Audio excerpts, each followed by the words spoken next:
देवरानी ने बनाया छत पर स्विमिंग पूल। आहा, जो सुकून स्विमिंग पूल में गर्मी में नहाने में है वो दुनिया के किसी कोने में नहीं है। आह, अरे नहीं, ये मेरा पूल नहीं, मेरा बाथ टब है।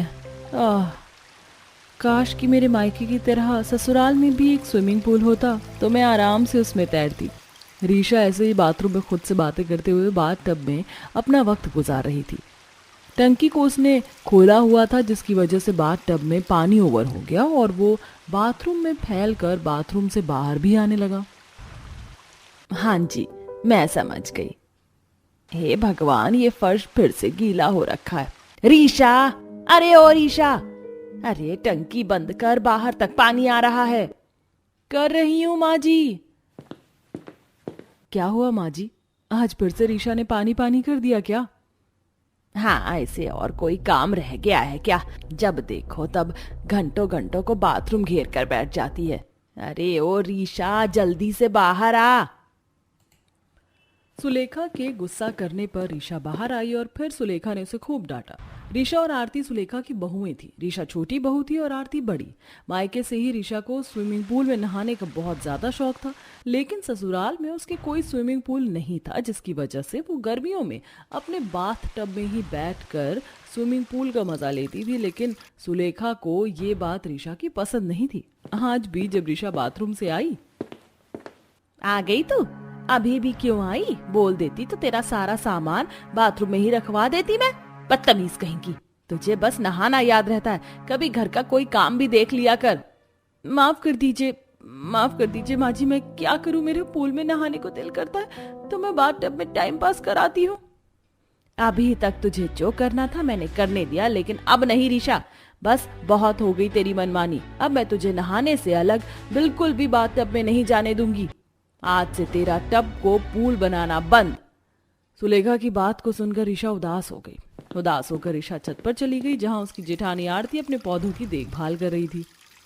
अरे रीशा, तुम अच्छे टाइम पर आई हो। देखो मेरी मिर्ची के पौधे में कितनी सारी हरी मिर्च उग रही है, और धनिया भी तो देखो बहुत ही अच्छा है। क्या हुआ, तुम कुछ उदास लग रही हो? भाभी, उदास होने की तो बात है, माँ जी ने मुझसे बाथ टब में नहाने को मना कर दिया।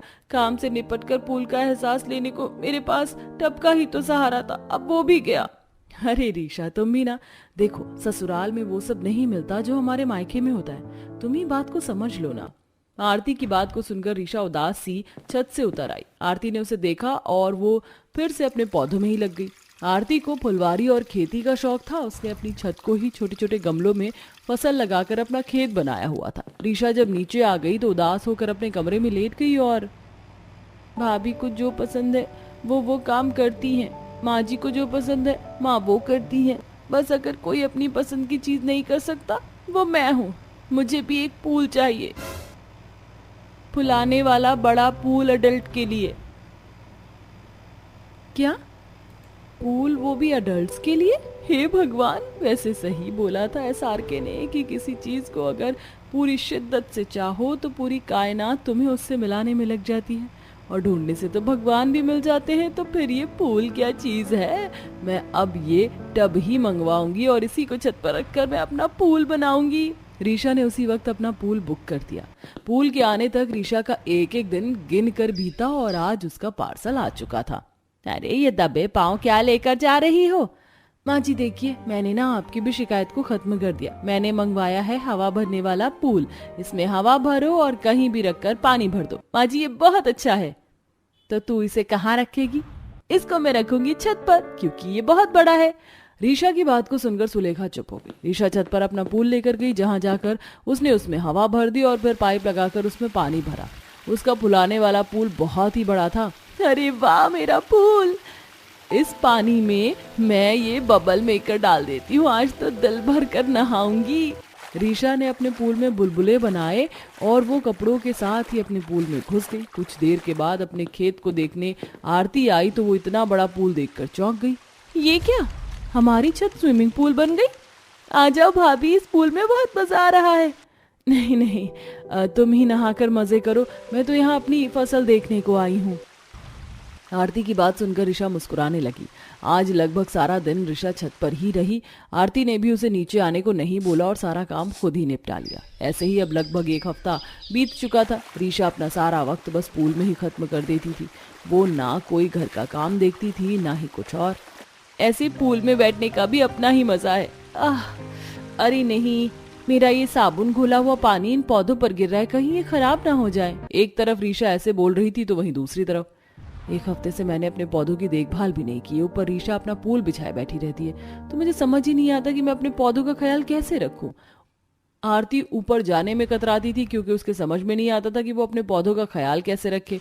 सारी छत को घेरे हुए ऋषा सारा दिन पानी में बैठी रहती थी। ऐसे ही आज के दिन। अरे बहू, क्या बात है, ऐसे पटक पटक कर रोटी क्यों बना रही है? माँ जी, इस ऋषा ने तो हद कर रखी है। सारी शर्म लिहाज तो मानो धोकर ही डाल दी है इसने।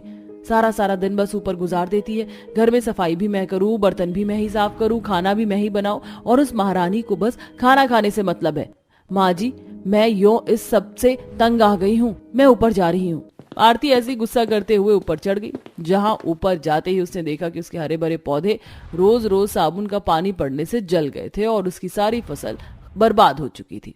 ये सब देखकर आरती का गुस्सा और बढ़ गया और वो ऋषा के पूल में लात मारते हुए बोली, जब देखो pool pool pool pool pool, नहीं तो बवाल हो गया, गांव में ऊंट आ गया है शायद। क्या है भाभी, क्या है? ऋषा, तुम ये बताओ कि तुम्हारे अंदर जरा सी रत्ती भर भी शर्म लिहाज है? सारा दिन तुम इस पूल के बहाने से ऊपर पड़ी रहती हो। घर के किसी भी काम से तुम्हें मतलब नहीं है। तुम्हारी वजह से मैं अपने पौधों की देखभाल नहीं कर पाती हूँ। बस बहुत हो गया। अब से तुम इस पूल को यहाँ नहीं रखोगी।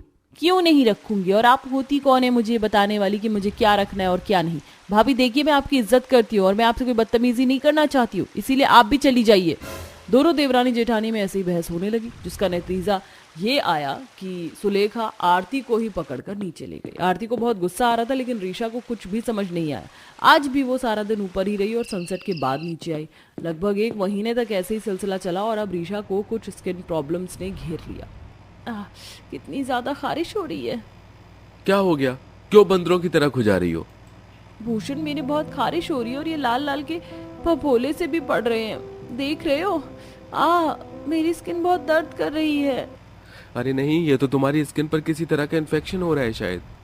अभी तो रात हो रही है, कल सुबह माँ के साथ डॉक्टर के पास चली जाना। पता नहीं ये क्या हो रहा है। ऋषा ने अपने पति की बात पर गर्दन हिला दी। जैसे ही दिन निकला उसने अपनी स्किन की कंडीशन अपनी सास को भी दिखाई और सुलेखा बोली, तेरी खाल की हालत तो सच में ही खराब है। ठीक है, तो तू मेरे साथ चल।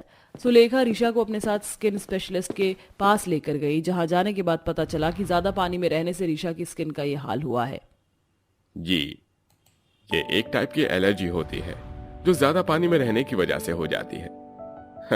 माना कि गर्मियों में नहाना और पानी बहुत अच्छा लगता है, लेकिन ये स्किन के मॉइस्चर को भी खत्म कर देता है, इसलिए हमेशा लिमिटेड नहाना चाहिए। हाँ तो डॉक्टर साहब, ये तो सुबह से शाम तक बस पूल में ही घुसी रहती है। नहीं, इस तरह मत कीजिए, बल्कि अभी जब तक ये स्किन रिपेयर नहीं हो जाती तब तक अच्छा रहेगा आप नहाओ भी नहीं। पानी इस कंडीशन में जहर का काम करेगा। डॉक्टर की बातें सुनकर सुलेखा ऋषा को घूरने लगी। अब ऋषा को अंदाजा हो गया कि उसके पूल के भूत ने उसे कितना नुकसान करवाया था। उस दिन के बाद से फिर कभी वो पूल में रोज रोज नहीं नहाई। उसने छत को भी खाली कर दिया, जिससे आरती को भी फिर से जगह मिल गई और सभी मिलजुल कर खुशी खुशी रहने लगे। बड़ी सी नदी के किनारे बसे गरीब घर में आज नई बहू निशा का गृह प्रवेश हो रहा है। नदी के पास बसे घर के बाहर वो दरवाजे पर खड़ी है और वो नदी और अपने ससुराल को देखकर मुंह बना रही है। पापा ने मुझे ये बात तो बता दी कि नदी के पास मेरा ससुराल है, पर ये नहीं बताया कि मेरा ससुराल झोपड़पट्टी का बना है। बहू, अपने सीधे पैर से पहले कलश गिराकर गृह प्रवेश करो। निशा अपना गरीब ससुराल देखकर मुंह बना रही होती है और अपनी सास के कहने पर जैसे ही कलश को गिराने लगती है कि तभी नदी से एक बड़ी सी लहर आती है, जिसमें निशा और निखिल दोनों पूरी तरह से गीले हो जाते हैं। साथ ही कलश में भी पानी बह जाता है।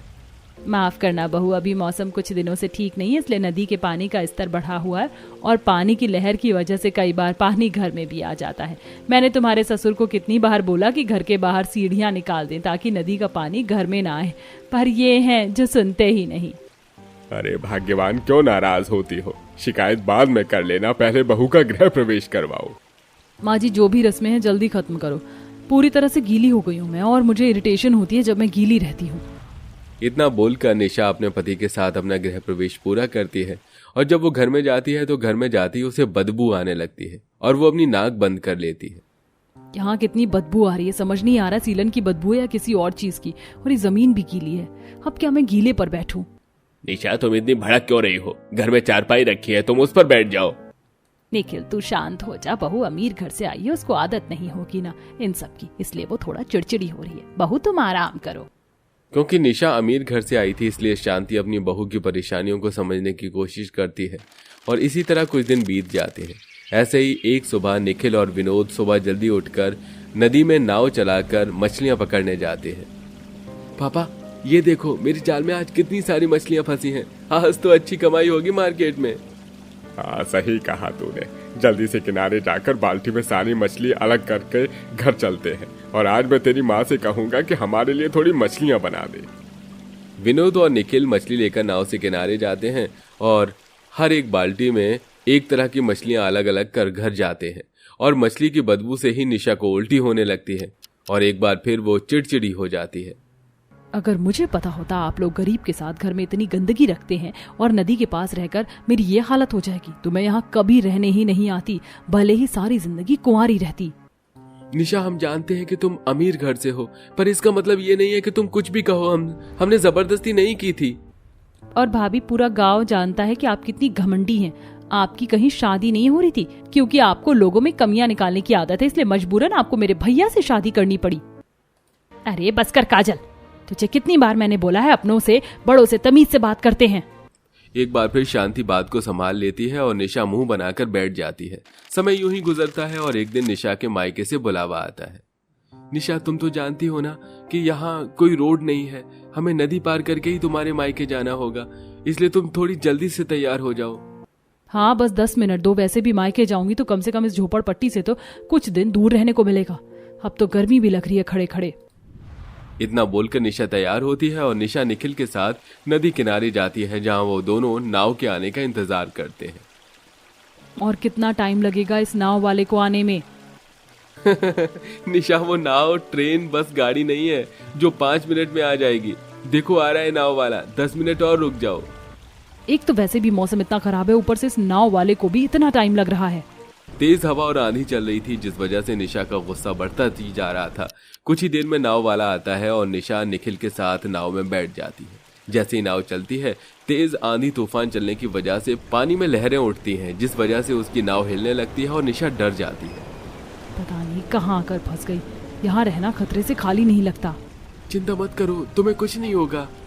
कुछ ही देर में निशा निखिल के साथ नाव में नदी के दूसरे किनारे अपने मायके पहुंचती है जहां वो 2 दिन रहती है और एक बार फिर नाव में बैठकर अपने ससुराल वापस आ जाती है। और जैसे ही नाव से उतरकर अपने घर की तरफ जाती है तो वो देखती है कि पूरा रास्ता गीला है। यहाँ तो पूरा गीला है, पानी भरा हुआ है। मैंने कभी भी गंदी जगह पर पैर नहीं रखा और अब मुझे ससुराल की वजह से ऐसे रास्ते से होकर जाना पड़ रहा है। घर के बाहर गीला कीचड़ देखकर निशा और मुंह बनाती है और घर में जाती है। इसी तरह कुछ दिन बीत जाते हैं और एक रात पूरा परिवार जमीन पर सो रहा होता है क्योंकि घर अंदर से भी गीला था इसलिए जमीन ज्यादा ठंडी थी और अब निशा को रात में ठंड लगने लगती है और तेज बुखार चढ़ जाता है।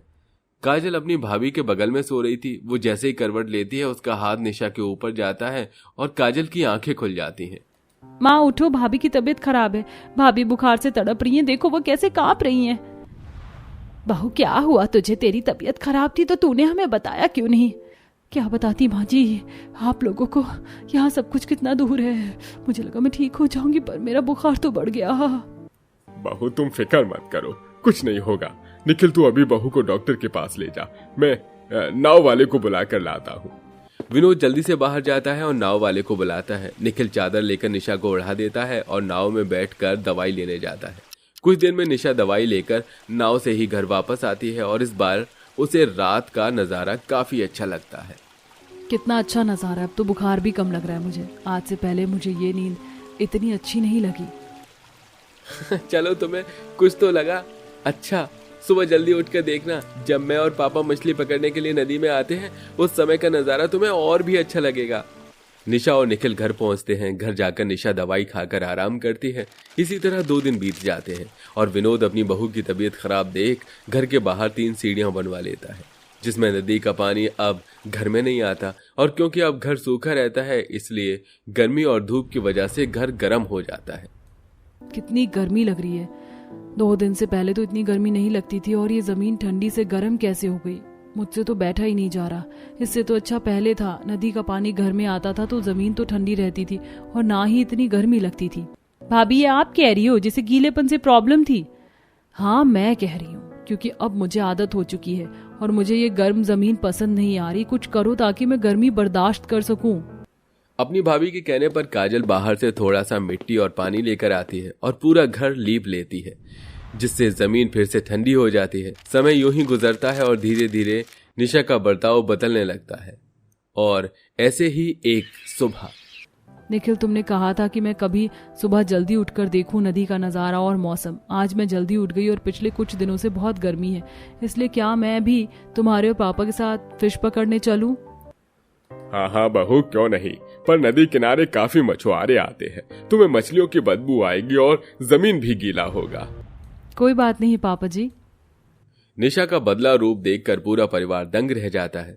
अब निशा अपने ससुर और पति के साथ मछली पकड़ने के लिए नदी के पास जाती है और नाव में बैठ नदी के बीच में पहुंचती है। निखिल, मुझे यहाँ बहुत अच्छा लग रहा है। नदी में कितने सारी रंग बिरंगी मछलियाँ हैं। हम इनमें से कुछ मछलियाँ पाल क्यों नहीं लेती? और मुझे आप सब माफ़ कर दीजिए, यहाँ सब कुछ मेरे लिए बहुत नया था। मैंने आपके साथ जो बदतमीज़ी की उसके लिए मैं शर्मिंदा हूँ। इतनी बदतमीज़ी करने के बाद भी आप लोगों ने मेरा कितना ख्याल रखा है। कोई बात नहीं। तो क्या अब मैं कुछ मछलियाँ पानी के लिए रख लूँ? बेटा, ये मछलियाँ फालतू नहीं है। विनोद भाई साहब, बताओ अपनी बहू को। हाँ निशा, अगर मुझे कोई कभी पालतू मछली मिली तो मैं तुम्हारे लिए जरूर लेकर आऊंगा। अच्छा, अब मैं आगे जा रहा हूँ गहराई में, तो तुम काका की नाव में घर जाओ। निखिल के कहने पर निशा घर आती है और कुछ देर बाद निखिल नदी से कुछ मोतियां इकट्ठा करके घर आता है और निशा को देता है। ये मोती तो नदी में मिलती है, बहुत कीमती होती है। तुम मेरे लिए लेकर आए, बहुत प्यारी लग रही है। मैं इसका हार बनाऊंगी। मुझे नहीं पता था कि नदी किनारे घर होने का इतना फायदा होता है। मैं बेकार ही कुछ दिनों से परेशान हो रही थी। यहाँ तो मुझे बहुत मजा आ रहा है। न सिर्फ अब निशा को अपने ससुराल में अच्छा लगता है, बल्कि निशा का बदला रूप देखकर उसके ससुराल वालों को भी काफी अच्छा लगता है। और एक दिन शांति निशा को शाम के वक्त नदी किनारे ले जाती है, जहां डूबता सूरज देख दोनों सास बहू बैठकर बातें करती हैं और निशा अपनी सास से कहती है, माँ जी, मेरा सपना था कि मेरा ससुराल नदी किनारे हो और मैं अपने परिवार के साथ सनसेट देख सकूं। आज मेरा वो सपना पूरा हुआ। अब तक मैंने जितना भी आप लोगों को परेशान किया उसके लिए मुझे माफ कर दीजिए। बहू, माफी मत मांग। नई जगह आने में और वहाँ एडजस्ट होने में थोड़ा समय लगता है, और तू तो इतने बड़े घर की बेटी है, तुझे तो बहुत दिक्कत हुई होगी हम गरीबों के साथ एडजस्ट होने में। मैं समझ सकती हूँ, आप सब कुछ भूल जा। निशा नदी किनारे ससुराल में एडजस्ट हो जाती है और हंसी खुशी जिंदगी जीती है।